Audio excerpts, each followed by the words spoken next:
रामकृष्ण हरी, रामकृष्ण हरी।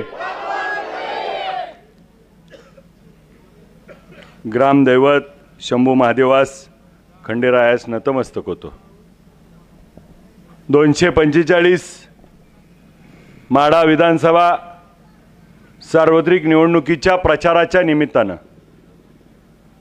उपस्थित असलेले आमचे सर्वांचे मार्गदर्शक रामकाका मस्के, ज्यांनी आता दमदार असं तुफान भाषण केलं, त्यांचे सहकारी शिवसेनेचे नेते विजयजी भगत सर, परमेश्वरजी आतकरे, पांडुरंगजी बारबोले, सागरजी शिंदे, मोहनजी बारबोले, आमचे सहकारी अभयसिंह साठे, नानासाहेबजी साळुंके पाटील, तुषारजी बारबोले, अमरजी मुकणे, मोहनजी चव्हाण, मालोजी अडकर, नागनाथजी जाधव, लक्ष्मणजी बारबोले, गोपीनाथजी बारबोले, सचिन पवार, संजयजी काळे, नवनाथजी उबाळे, बाळासाहेबजी उबाळे, रुपेशजी अडकर, महिला आघाडीच्या नेत्या प्रमोदिनी ताई लांडगे, रत्नप्रभा ताई जगदाळे, भक्तीताई पाटेकर, मोहिनीताई कोल्हे व उपस्थित असलेले विचारपीठावरती सर्व वडीलधारी ज्येष्ठ, समोर बसलेले सर्व मतदार राजा, वडीलधारी तरुण सहकारी, पत्रकार बंधू आणि लांबून ऐकणारे, मला मत टाकणारे सर्व मतदार,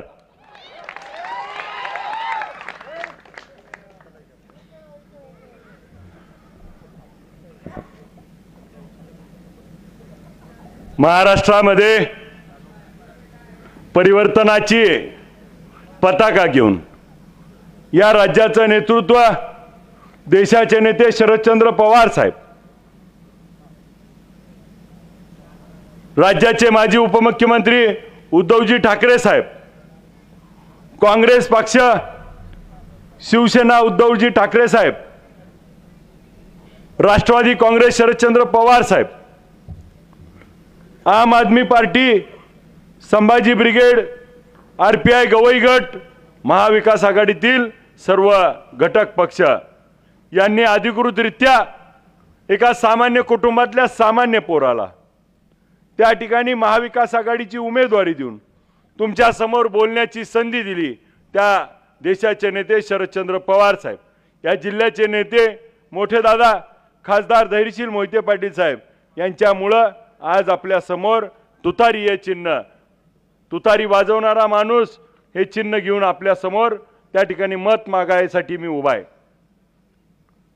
आपल्या गावात बऱ्याच वेळा येण्याचा योग आला, सकाळपासून 2दा आलो।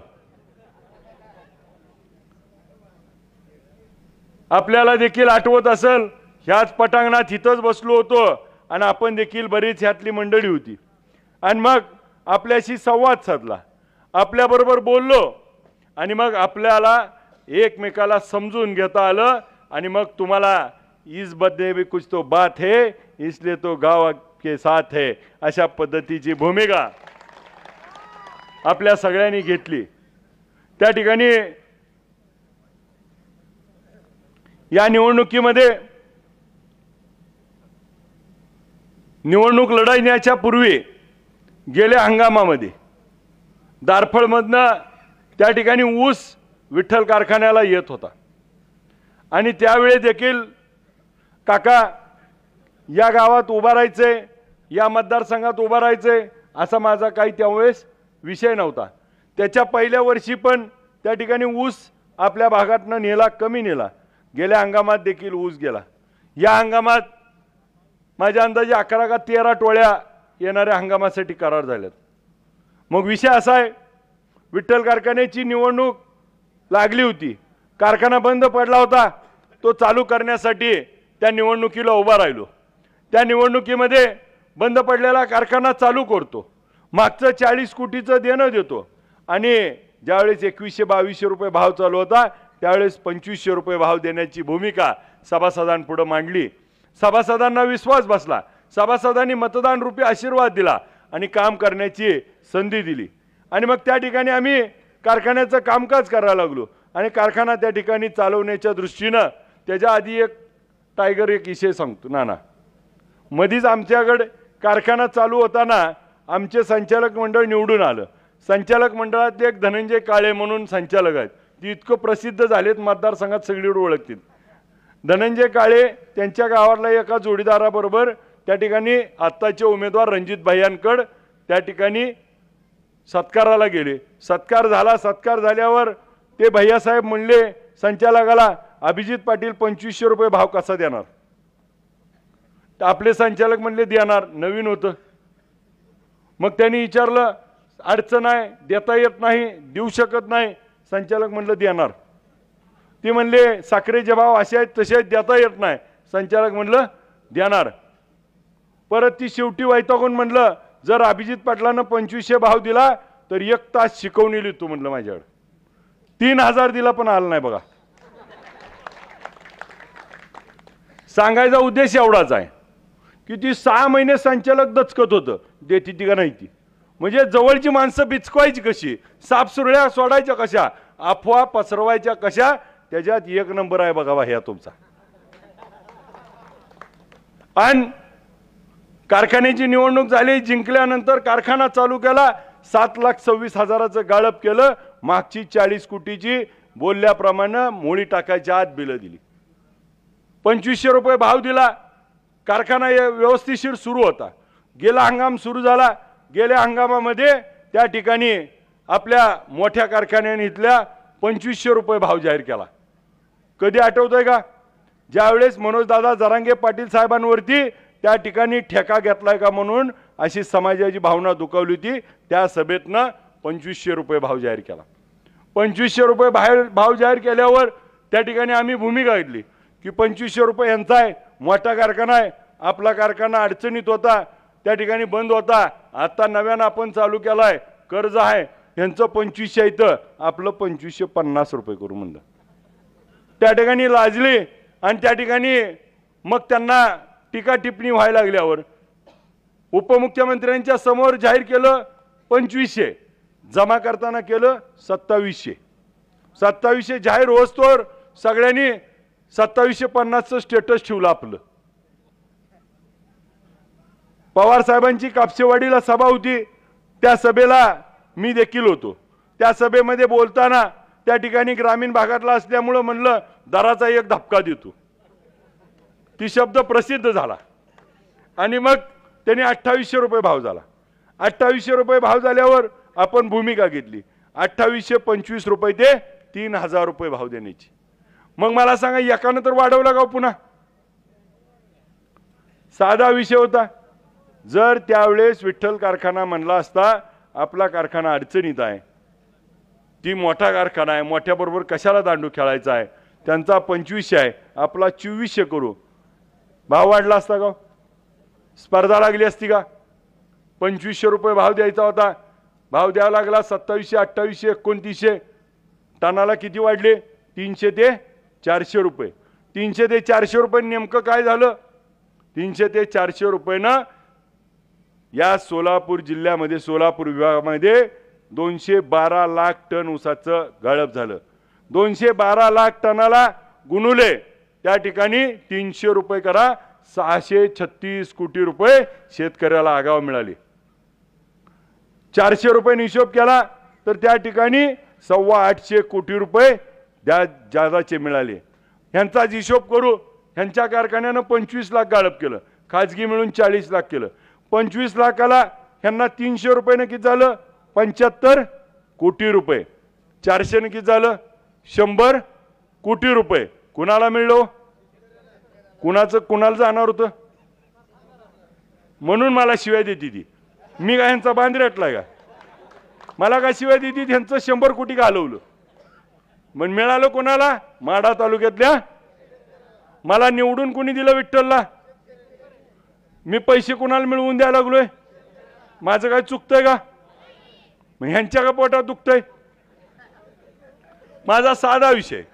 बरं, गेल्या वर्षी भावाचं झालं, यंदा म्हणलं आपण जरा सगळ्याच्या आधी करू म्हणून 3500 रुपये म्हणलो.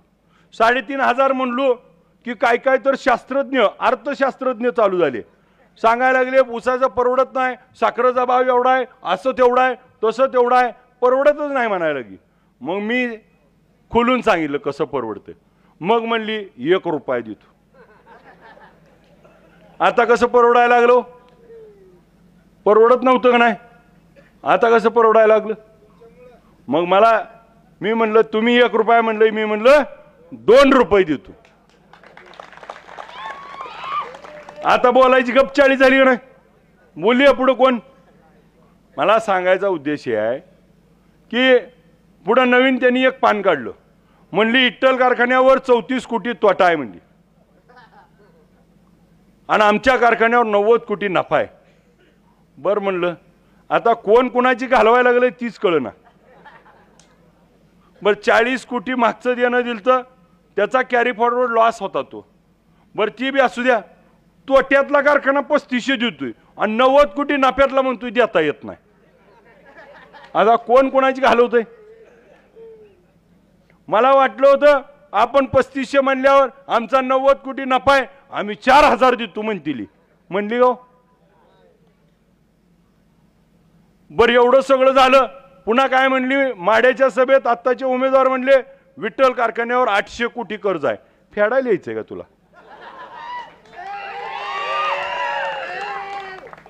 मला कळतच नाही निवडणूक कशाची आहे? बोलते ती कशावर? काय संबंध आहे का? मी त्यांना आपल्या या निमित्तानं बऱ्याच ठिकाणी सांगितलं कारखान्याला ऊस नेणं, ऊसाला भाव देणं, काटा न हाणता ऊस नेणं हे कारखान्याच्या चेअरमनचं काम आहे. आमदाराचं काम काय ते बोला. मगाशी भाषणात सांगितलं मी 3 वर्ष लढून सभासद झालो, त्या ठिकाणी सभासद रद्द केलं, ऊसासाठी आपदा केली. मी आपल्याला या निमित्तानं जाहीररित्या सांगतो की 8000चा कारखाना 14000 टनावरती नेलाय. इकडं उभा राहायचं म्हणल्यावर त्यामुळे ऊसाला कुणी भिवू नका. आता 11 का 13 टोळ्या तुमच्यातले करार आहेत. तुमच्यातला ऊस जायचा काय विषय राहील का? शेवटचं टिपरू जाईपर्यंत विठ्ठल बंधू देत नाही. आणि तुम्हाला सगळ्याला सभासद करून घेतो. सभासद करून मताचा अधिकार देखील तुम्हाला देतो. आपलं नातं कायमचं त्या ठिकाणी ऋणानुबंधाचं करू. मला या निमित्तानं त्यांना सांगायचंय की निवडणूक कशाची आहे? विधानसभेची. तुम्ही बोला फक्त विधानसभेवरती. विधानसभेमध्ये माझा त्यांना प्रश्न आहे की मनोजदादा जरांगे पाटील साहेब त्या ठिकाणी उपोषणाला बसले होते. सनदशील मार्गाने त्या ठिकाणी उपोषण करत होते. मग उपोषण करत असताना तुम्ही त्यांच्यावरती ठेका घेतलाय म्हणून का टीका केली आणि समाजाच्या भावना का दुखावल्या? ह्या प्रश्नाचं उत्तर तुम्ही पहिल्यांदा दिलं पाहिजे. माझ्या समाज बांधवाच्या का तुम्ही भावना दुखावल्या? आज तुम्हाला त्याच्यावरती बोलायचा अधिकार होता का? मनोजदादा तुम्हाला काय बोलले होते का? तरी देखील कारण नसताना तुम्ही का बोलला ह्याच्या प्रश्नाचं उत्तर द्या आणि मगच मत मागायला दारात या. माझा उमेदवाराला दुसरा प्रश्न आहे. उमेदवारांनी त्या ठिकाणी पंढरपूरच्या सभेला दादांच्या 50,000 रुपये देऊन समाजाला पैशात किंमत केली. त्या ठिकाणी समाजाला ते पटलं का? समाजानं काय केलं? रुपया 2 रुपये फोन पे केलं का नाही? सगळ्यांनी पाठवलं. 2 रुपये पाठवलं.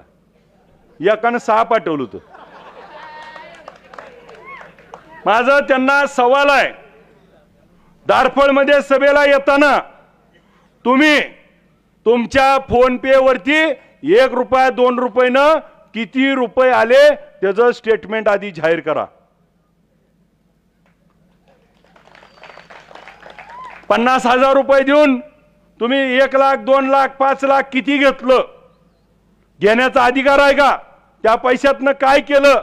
मोजमस्ती केली का निवडणूक लढताय? समाजाचे पैसे वापरायचा तुम्हाला अधिकार आहे का?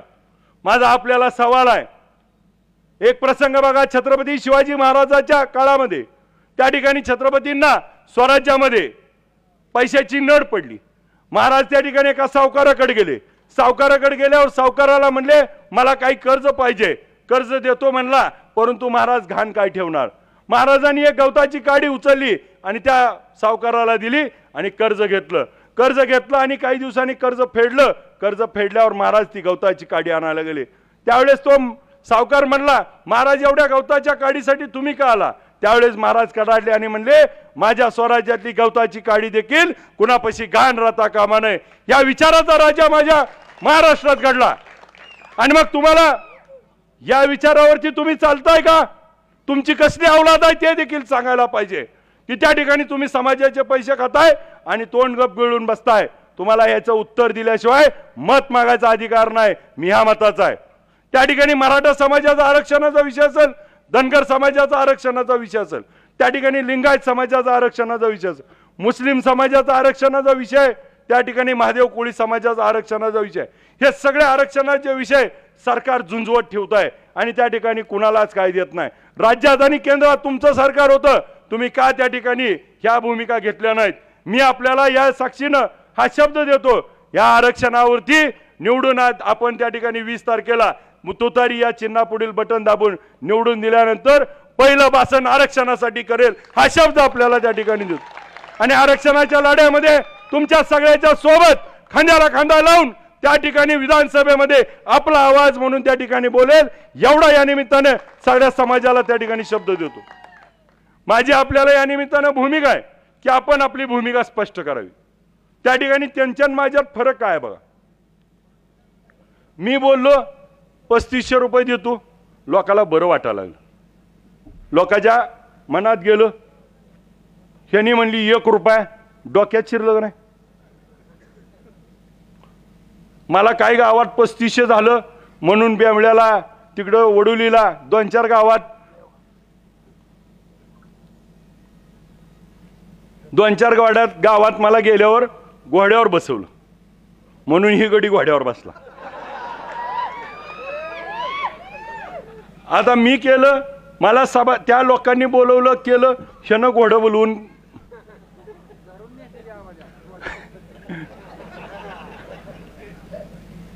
मी मनोजदादा जरांगे पाटील साहेबाला भेटायला गेलो, ही गडी हायच सकाळी.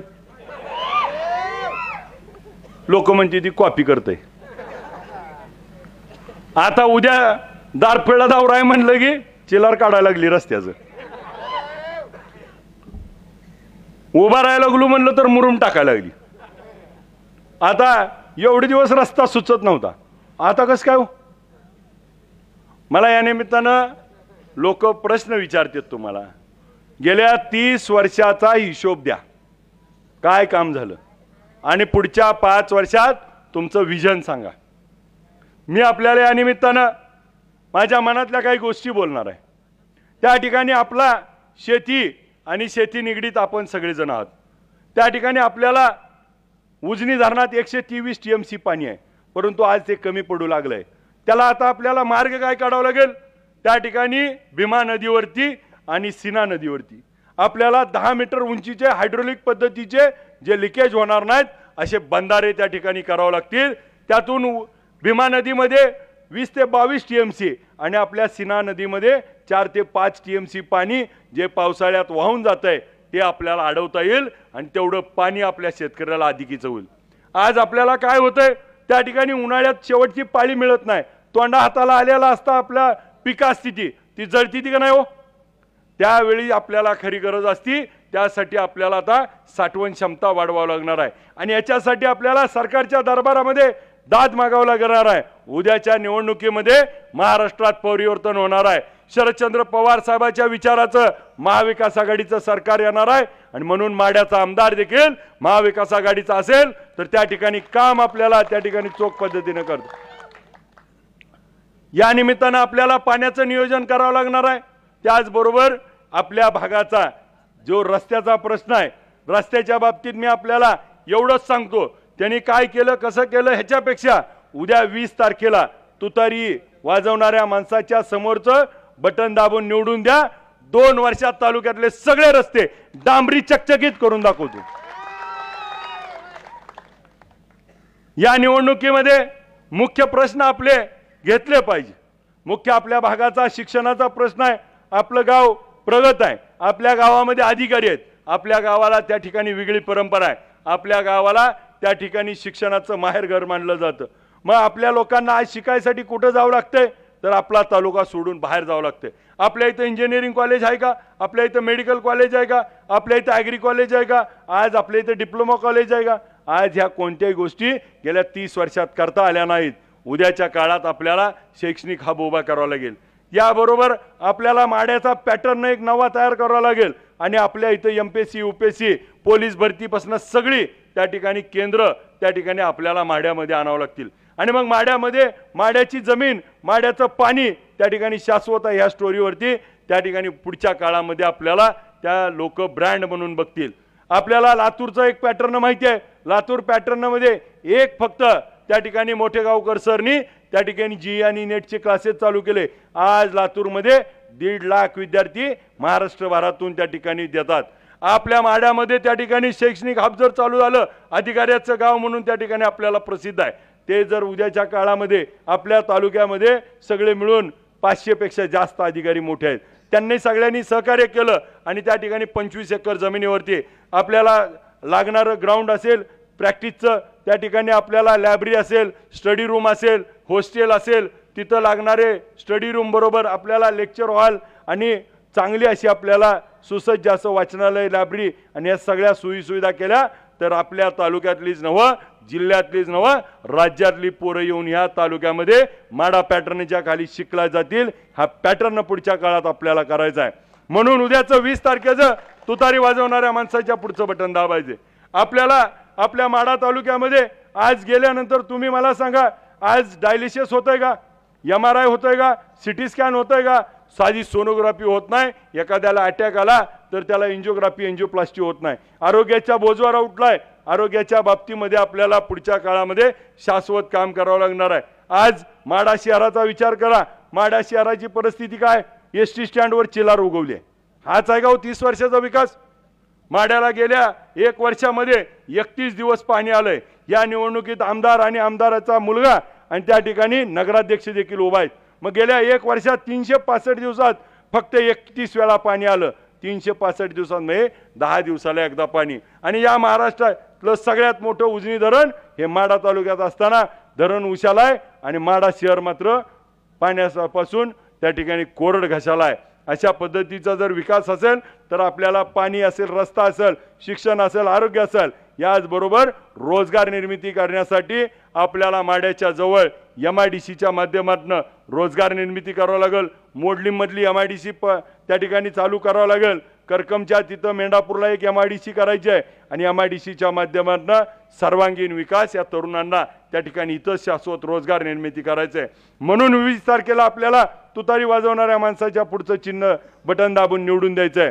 या ठिकाणी मला सांगा, छत्रपती शिवाजी महाराज आपल्या सगळ्याचं आराध्य दैवत आहे की नाही? छत्रपती शिवाजी महाराजांचा एक तरी अश्वारूढ पुतळा माडा मतदारसंघात आहे का? मग कसला विकास झाला हो? आज डॉक्टर बाबासाहेब आंबेडकरांचा पुतळा आहे का? अण्णाभाऊ साठेंचा आहे का? महात्मा ज्योतिबा फुलेंचा आहे का? अहिल्यादेवी होळकरांचा आहे का? शाहू फुले आंबेडकरांचा आहे का? मग मला सांगा नेमका विकास काय झाला? ही स्मारक जर त्या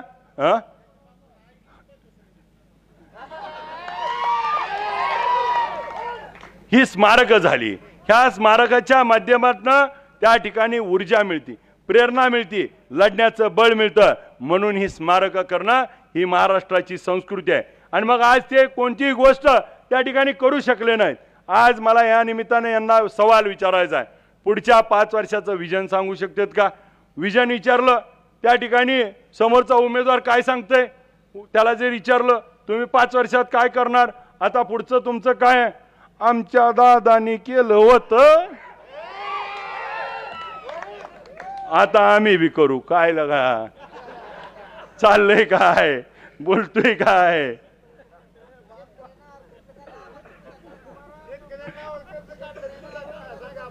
उमेदवारांनी या पद्धतीनं मला त्यांना प्रश्न आहे, तुम्ही ज्या 4000 5000 लोकांच्या नावावरती कर्ज काढले, कारखान्याला चेअरमन, इंडी कारखान्याला चेअरमन, मोठ्या कारखान्याला संचालक, जिल्हा दूध संघाला चेअरमन, जिल्हा परिषदला सदस्य, लाडली बहीणला बी ताई अध्यक्ष तीच, संजय गांधीला बी अध्यक्ष तीच. त्यांच्या एका भावाने सांगितलं 18 पद आहे ती म्हणला ह्याच्यावर.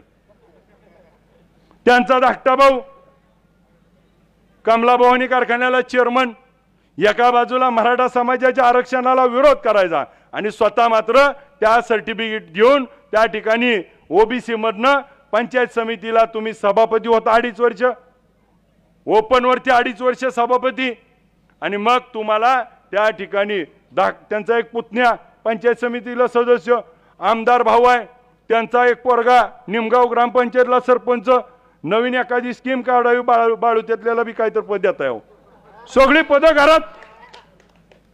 मग सत्तेचं जोपर्यंत केंद्रीकरण असतं तोपर्यंत विकास खुटलेला असतो. मी आपल्याला या निमित्ताने शब्द देतो की इथं बसलेल्या सगळ्यांना की उद्याच्या आमदारकीच्या निवडणुकीनंतर आमदार झाल्यावर माझ्या घरातला एक बी माणूस माढा तालुक्यात कुठं उभा राहायला येणार नाही. त्यांच्यासारखं वागायचं नाही म्हणून तुम्ही मला निवडून देणार आहे, तो शब्द देखील आपल्या देखत सहकार्याने देतो. मला या निमित्ताने यांना प्रश्न विचारायचा आहे की आपण उद्याचं विजन सांगू शकत नाही. आपण दरावरती आणि त्या ठिकाणी पाण्यावरती बोलून 30 वर्ष लोकांची गेली, परंतु आज शिक्षणावरती, आरोग्यावरती आज कोणत्याही पद्धतीने बोलता येत नाही. मला माढा शहराचा सर्वांगीण विकास कसा होणार त्याच्याबद्दल तुमच्याकडे प्लॅन नाही. मी आपल्याला सांगतो, माढ्याचा असेल, टेंभुर्णीचा असेल, करकमचा असेल, मोडलीमचा असेल, बस स्थानक अत्याधुनिक आकर्षक पद्धतीने त्या ठिकाणी करून दाखवतो. त्या ठिकाणी माढ्याच्या रेल्वे स्टेशनला आज रेल्वेला थांबा नाही, त्या ठिकाणी रेल्वेला थांबे घेऊन त्या ठिकाणी रेल्वे स्टेशन देखील अत्याधुनिक करता येईल. माढा शहरामध्ये आपल्याला 2000 पेक्षा जास्त गाळे काढून शॉपिंग कॉम्प्लेक्स केलं तर त्या ठिकाणी 2000 पोरं उद्योग व्यवसाय करतील, त्याला प्लॅटफॉर्म करून देता येईल. त्या ठिकाणी माढ्यामध्ये आपल्याला नगर परिषदेला 200-300 कोटी रुपये निधी आणला तर त्या माढा शहरातलं सगळं आधुनिक काम त्या ठिकाणी करता येईल. आपल्याला माढा शहरामध्ये असलेली 2014चा बोंगा आठवतोय का? 2014ला यांनी सांगितलं होतं की सूतगिरणी त्या ठिकाणी संदीपान थोरात साहेबांकडनं त्या ठिकाणी सामान्य माणसाच्या एससी समाजासाठी असलेली सूतगिरणीची जागा त्या ठिकाणी लंपास केली म्हणून यांच्यावरती फसवणुकीचा गुन्हा दाखल आहे. आणि मग त्याचा बोंगा काही यांना वाजला नाही, परंतु त्या ठिकाणी काय केले, स्वतःचं खाजगी शाळा काढली. कोरोनाच्या काळात शाळेत पोरं येत नव्हती, त्याची बी फी घेतली आणि शिक्षकाला बी ते पगार दिली नाही. बघा, सामान्य माणसाला सुद्धा कळायला लागले कुठं कुठं रबडलंय त्यांनी. आज आपल्याला या निमित्तानं त्यांना माझा सवाल आहे की तुम्ही विजन काय मांडू शकताय का? विजनचं तुमच्याकडे कोणताही आज शब्द नाही, आज तुम्ही कोणत्याही पद्धतीनं मांडत नाही. माढा तालुक्यामध्ये काय होऊ शकतं?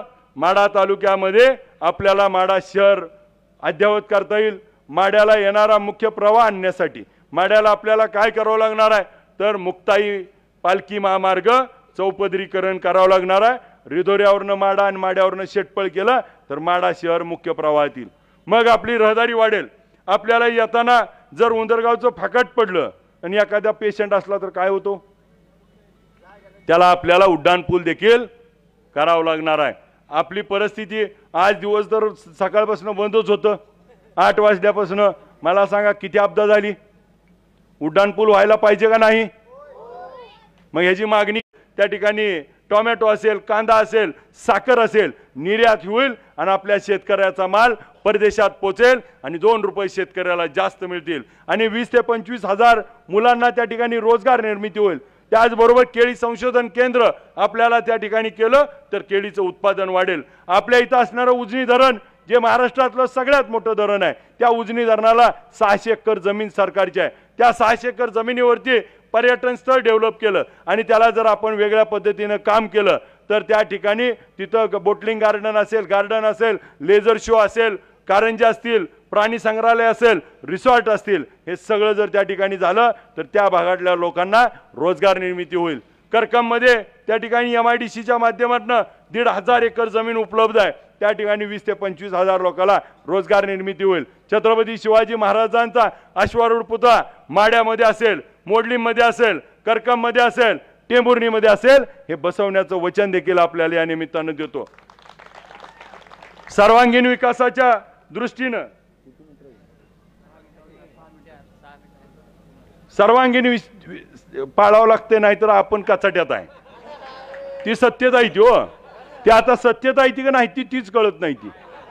म्हणजे इकडं बी आहे ती, तिकडं बी आहे ती. मला सांगा, साधं होतं तुतारी मागायसाठी किती दिवस आबदलो. मला दिवसात 50 तर फोन दारपळमधून यायचं, काय झालं तुतारीचं. मी म्हणायचं आपलीच आहे, उडवल्या तोपा.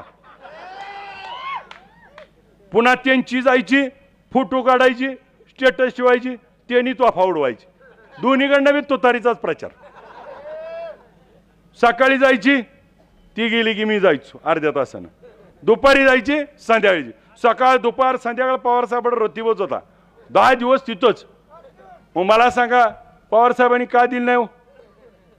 तिथं गेलं, मला पवार साहेबांकडे गेलं की मला विचारायचं का आलाय. मी म्हणत ती आली ती म्हणून.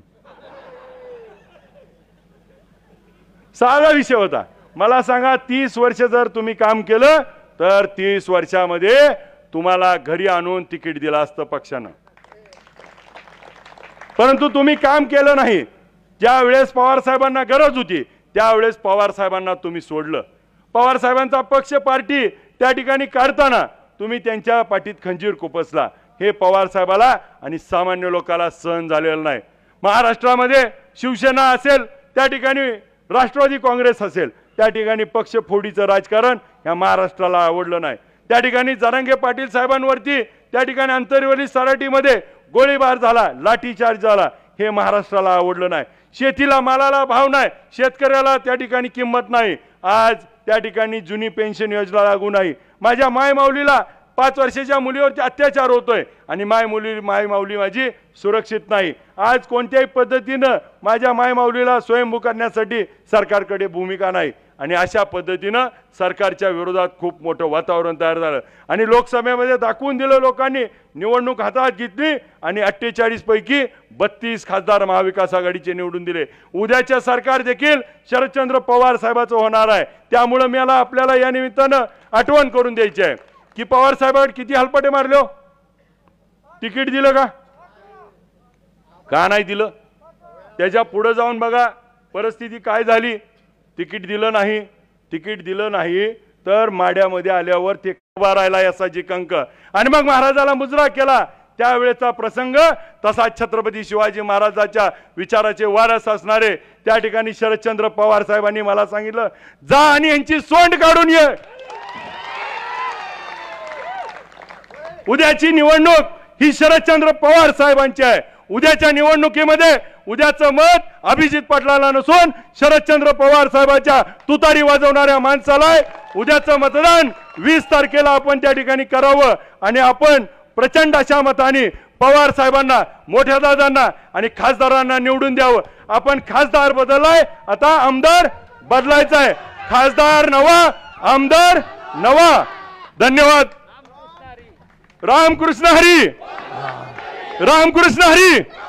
हा, धन्यवाद अभिजित पाटील साहेब.